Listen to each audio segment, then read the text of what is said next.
জিয়া পরিবারের অন্য সদস্যদের সাথে সমাধিস্থলে ছুটে এলেন খালেদা জিয়ার সেই গৃহকর্মী ফাতেমা বেগম। নীরবে দাঁড়িয়ে জানালেন শ্রদ্ধা, ফেললেন চোখের জল। ২রা জানুয়ারি শুক্রবার সকাল 10:30টায় রাজধানীর জিয়া উদ্যানে যখন সাবেক প্রধানমন্ত্রী ও বিএনপি চেয়ারপারসন খালেদা জিয়ার পরিবারের সদস্যরা তার কবর জিয়ারত করতে আসেন, তখন তাদের সাথেই ছিলেন এই বিশ্বাসী মানুষটি। গাড়িতে জাইমা রহমানের পাশে বসেই তিনি এসেছিলেন সমাধিস্থলে।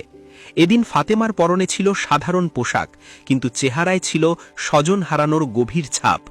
সমাধির পাশে দাঁড়িয়ে দুহাত তুলে যখন তিনি মোনাজাত ধরলেন, তখন তার অশ্রুসজল চোখ বলে দিচ্ছিল এই বিচ্ছেদ তার জন্য কতটা যন্ত্রণাদায়ক। বেগম খালেদা জিয়ার নাতনি জাইমা রহমান, পুত্রবধূ শামিলা রহমান এবং পরিবারের অন্যান্য নারীদের সাথে ফাতেমাও আজ শোকে মুহ্যমান। দীর্ঘ 17 বছরেরও বেশি সময় ধরে তিনি ছিলেন বেগম জিয়ার ছায়াসঙ্গী। সুখের দিনে হয়তো তাকে সেভাবে সামনে দেখা যায়নি, কিন্তু দুঃখ, দুর্দশা আর নিঃসঙ্গতার প্রতিটি মুহূর্তে ফাতেমা ছিলেন অটল পাহাড়ের মতো। আজ যখন তার প্রিয় মানুষটি মাটির নিচে চিরনিদ্রায় শায়িত, তখন ফাতেমার পৃথিবীটা যেন শূন্য হয়ে গেছে। প্রায় 20 মিনিট সমাধির পাশে দাঁড়িয়ে তিনি যখন নীরবে চোখের পানি ফেলছিলেন, তখন উপস্থিত অনেকেরই চোখ ভিজে যায়। ভোলা সদর উপজেলার সামাদর গ্রাম থেকে আসা এই সাধারণ নারী 2009 সালে খালেদা জিয়ার বাসভবনে গৃহকর্মী হিসেবে যোগ দিয়েছিলেন, কিন্তু সময়ের পরিক্রমায় তিনি হয়ে উঠেছিলেন পরিবারেরই একজন।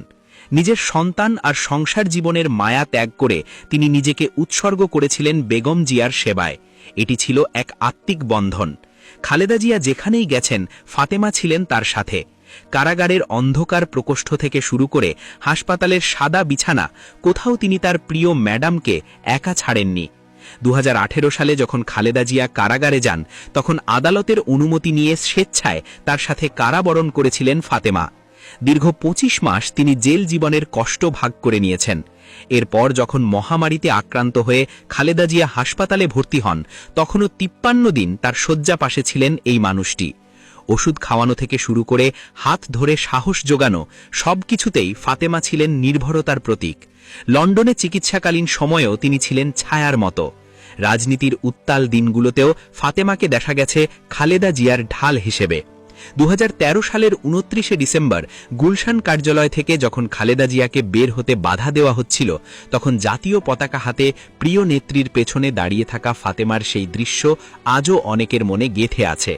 ক্ষমতার পালাবদল কিংবা রাজনৈতিক সমীকরণের ঊর্ধ্বে উঠে ফাতেমা প্রমাণ করেছেন মানবিক সম্পর্ক আর ভালোবাসার জোর কতটা প্রবল হতে পারে।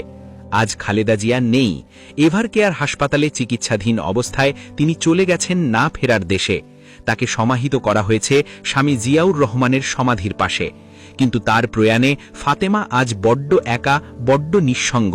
যে মানুষটির যত্ন নেওয়া ছিল তার দৈনন্দিন রুটিন, যার মুখের দিকে তাকিয়ে তিনি কাটিয়ে দিয়েছেন জীবনের শ্রেষ্ঠ সময়গুলো, তাকে হারিয়ে ফাতেমা আজ দিশেহারা। সমাধির পাশে দাঁড়িয়ে হয়তো তিনি বিড়বিড় করে বলছিলেন পুরনো সেই দিনের কথাগুলো, আর সৃষ্টিকর্তার কাছে প্রার্থনা করছিলেন পরপারে যেন তার প্রিয় মানুষটি ভালো থাকেন। ফাতেমার এই কান্না এক বিশ্বস্ত আত্মার হাহাকার।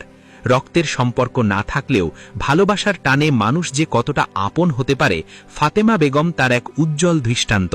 ইতিহাসের পাতায় হয়তো অনেক বড় বড় নেতার নাম লেখা থাকবে, কিন্তু খালেদা জিয়ার জীবনের শেষ অধ্যায়গুলোর সাক্ষী হয়ে ফাতেমা বেঁচে থাকবেন মানবিকতার এক অনন্য উদাহরণ হিসেবে।